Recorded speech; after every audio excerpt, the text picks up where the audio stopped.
Ministério da Saúde Liu-Hussi, Direção Nacional de Saúde Pública, muito com parceiro relevante ao encontro de qualia com a proteção saúde pública e a Timor-Leste. O jornalista Cira Quintanilla Palácio de Sinjas Kekoledili, diretor nacional de saúde pública Frederico Bosco informa, Ministério da Saúde Liu-Hussi, Direção Nacional de Saúde Pública, muito com parceiro onde for serviço e a proteção para a saúde pública e a Timor-Leste onde partilha informação com a situação atual e a Railarang. Parceiro sila, que partes relevantes sila, entidades autores principais sila, lebih ke serviço e área for proteção para a saúde pública Timor-Leste, ele partilha informação com a situação atual.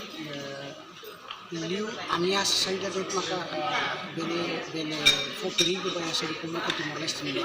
E Habibangne, médico educador Manuel Natercio Noronha, recomenda para o Ministério da Saúde a regimina matadalan sira, onde controla liu ba moras denganiang.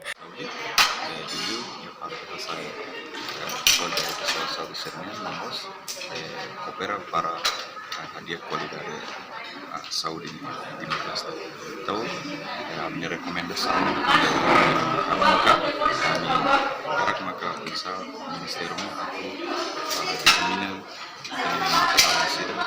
a desa nos controla betul sira nos dingin ni para pessoal de saúde sira maka e aí nesse centro saúde sira ka posto saúde sira. Natalia Lopes, STL News.